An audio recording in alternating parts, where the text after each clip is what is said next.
कुचामन जिले के डीडवाना शहर के प्राचीन सिंगी सरोवर का केंद्र सरकार की अमृत योजना के तहत कायाकल्प किया जा रहा है। यह सरोवर पर्यटकों के लिए हमेशा से ही आकर्षण का केंद्र रहा है। प्रस्तुत है नागौर से ये रिपोर्ट। कुचामन जिले के डीडवाना शहर की सिंगी सरोवर श्रृंग ऋषि की तपोस्थली रहा है।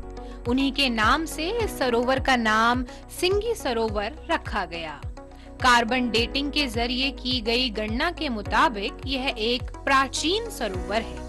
आपको बता दें कि केंद्र सरकार की Atal mission for rejuvenation and urban transformation यानी अमृत 2.0 योजना के तहत इस सरोवर का कायाकल्प किया जा रहा है। सिंगी सरोवर का जीर्णोद्धार करने के लिए 6 करोड़ रुपए की योजना से अमृत योजना में पैसा स्वीकृत होकर आया और जिसका काम भी अभी चल रहा है। और आने वाले दिनों में आप देखिए हमने 2.5-3 करोड़ के एक प्रपोजल और बना के भेजा है। वो भी इसमें साथ जुड़ने के बाद ये पूरा तत्व की महत्वपूर्ण जो जगह और ये सरोवर है उसका पानी भी साफ मिलेगा लोगों को। इसमें बोटिंग भी होगी, लोग घूमने के लिए पर्यटन दृष्टि से भी आएंगे। सिंगी सरोवर का जीर्णोद्धार होना डीडवाना की एक बहुत बड़ी उपलब्धि होगी और केंद्र सरकार जिस अमृत योजना के तहत इसको बना रही है, बहुत सारे उपासक यहाँ आते हैं, कोई तैरने के लिए आते हैं, कोई पूजा करने के लिए आते हैं, कोई और तरह से आते हैं। लेकिन इस गंदगी को देखकर पिछले कई वर्षों से इसकी उपेक्षा हो रही है। अब इस गंदगी की भी सफाई हो रही है।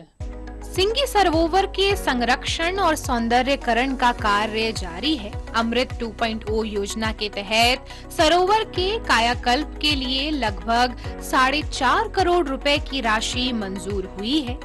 सहायक अभियंता दिलीप कुमार ने बताया कि सिंगी सरोवर पर घाट विकसित करने के साथ रेनरिंग ट्रैक बनाया जाएगा। साथ ही सीनियर सिटीजन और बच्चों के लिए यहाँ विशेष व्यवस्थाएं रहेंगी। अमृत 2 योजना के तहत जो जल क्षेत्र हैं उनका पुनरुद्धार का कार्य किया जा रहा है और इसी में जो सिंगी सरोवर है उसका भी रिनोवेशन पूरा इसके अंदर रेस्टोरेशन का काम चल रहा है और उसी अनुरूप उसमें पार्क का डेवलपमेंट के साथ साथ में हमें चाह रहे हैं उसमें जो ग्रीनरी डेवलपमेंट करनी है वो इस बरसात के मौसम में हम लोग कर रहे हैं। उसमें एक अच्छा पार्क भी बनाएंगे। अमृत 2 योजना के केंद्र सरकार और राज्य सरकार की योजना में डीडवाना में 2 तालाबों को लिया गया जिसमें सिंगी सरोवर और कतोलिया तालाब। आम लोगों की सुविधा के लिए इसमें एक तो ट्रैक का निर्माण होगा और ट्रैक के साथ साथ उसमें स्टील रेलिंग का होगा और उनमें जो ट्रैक में घूमने वाले लोग हैं उनके बैठने से, बड़े बुजुर्ग वगैरह हैं तो बैठने के लिए उनके बेंचें भी इसमें लगाई जाएगी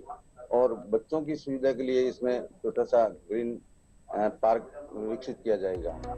डीडवाना वासियों के लिए सिंगी सरोवर हमेशा से ही आस्था का केंद्र रहा है। केंद्र सरकार की अमृत 2.0 योजना के तहत न सिर्फ संरक्षण और सौंदर्यीकरण किया जा रहा है बल्कि इस सरोवर को पर्यटन स्थल के रूप में भी विकसित किया जा रहा है, जिसकी आने वाले दिनों में अपनी एक अलग पहचान होगी।